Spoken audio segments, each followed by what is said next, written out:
The Shepnaz podcast begins now.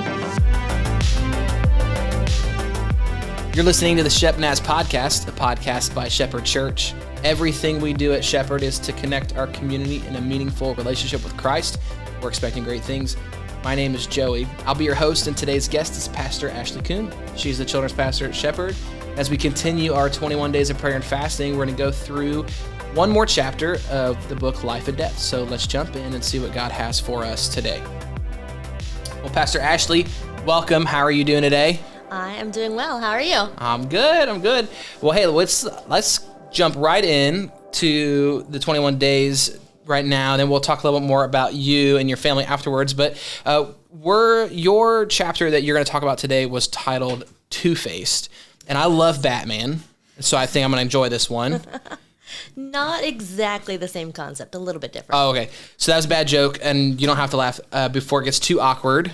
Go ahead and just give us a recap of the chapter. Yeah, this chapter was about duplicity. It was about when you live one way, but you're acting another, or you say you're one thing, but you act like another. You're being hypocritical. Okay. And it talks a lot about how that can hurt your witness, and people won't know who you really are. Mm-hmm. And it can hurt the way that people view Christianity as a whole.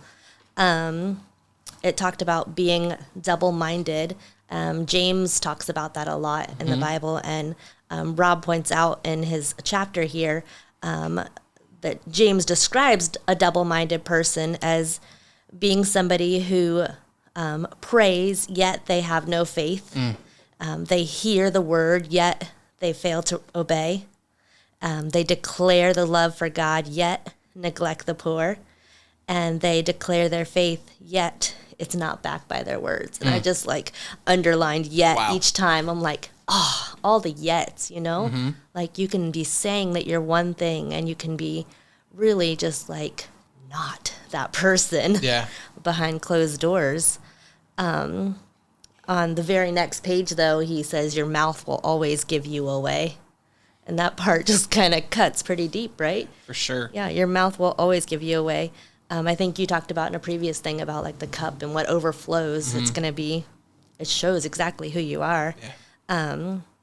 He continued talking about that though, and James, and talking about the different kinds of trees, like a fruit tree. A fig tree is going to produce figs. Yeah. Nothing different. Nothing. No apples on a fig tree. That's all you can have. But when we're being duplicitous and we're living a different way than what we say Christianity is supposed to be, then we're not showing who Christ is. We're not having the fruits of the Spirit in our life. But Jesus gives us an example of what it means to be a consistent person. And to be real honest, it's hard to be a consistent person, to be consistent in your marriage and your parenting and your work and all these different areas. Being the same person, it's kind of difficult. But Jesus, he was consistent in every word that he spoke. That's just pretty game-changing. But he wants us to replicate what he's done, and he enables us to do that through the power of the Holy Spirit. And like I said, this lifestyle, this way that you live, it can give you credibility and help people to know what it means to be a Christian. You have to be the same person in private as you are in public. Good. Is there anything that challenged you personally, or maybe stuck out to you that just sort of has been kind of eating away at you as you keep thinking about it? Right. One thing I was thinking about is nobody goes out in their life and is purposefully trying to be duplicitous or sure. But there's times in your life when you get angry, or when you're feeling extra emotional, extra stressed, and that the stuff it spills out, Yeah. So just trying to be who God has called you to be, even in the hard times. Yeah.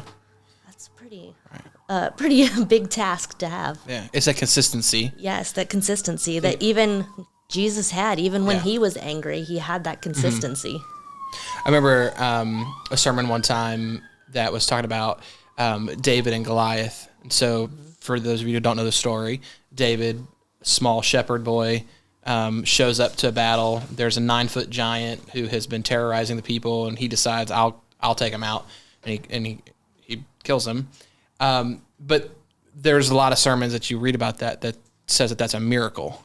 And while one could make the argument, what this pastor was talking about was that it wasn't a miracle that David trusted God.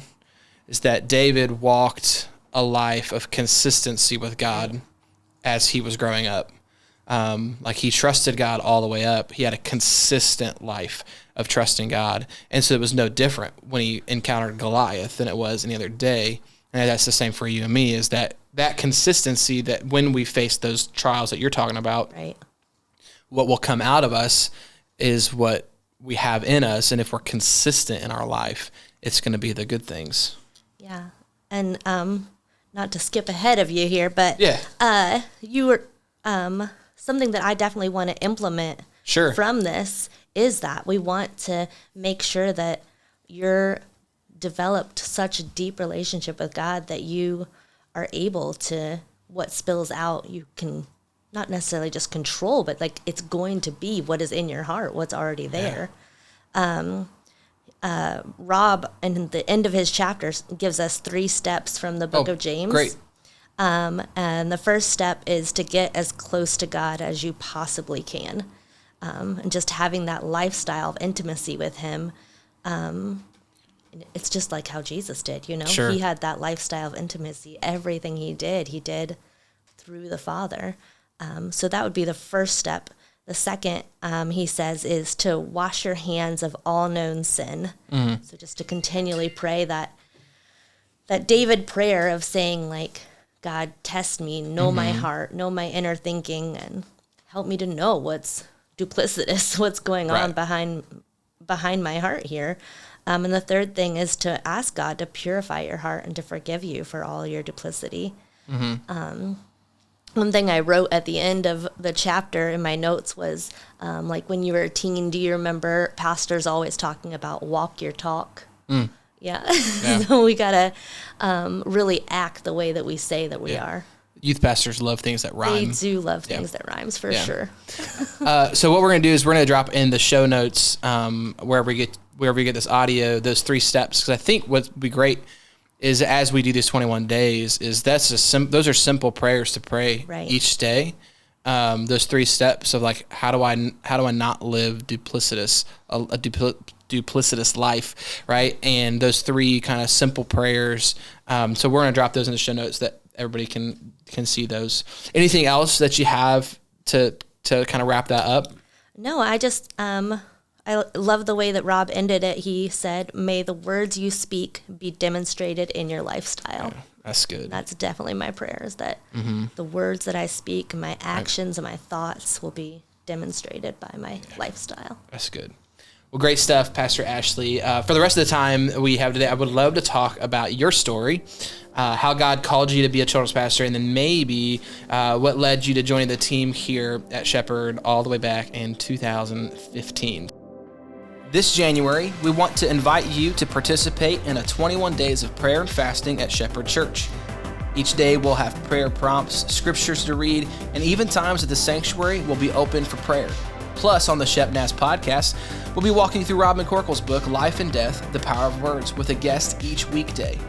You can get a copy of that book through our website at shepnaz.org/21 days, in the lobby on Sundays, or you can find it for yourself on Amazon.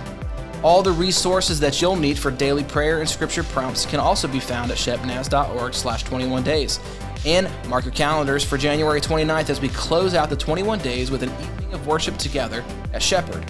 Again, don't miss the opportunity to press into what God is doing as we kick off the new year here at Shepherd. What about, like, can we start maybe where, like, God's call on your life, like, briefly, because we don't have a ton of time, but briefly, like, what kind of changed in your heart when God called you? Like, when that happened? Right.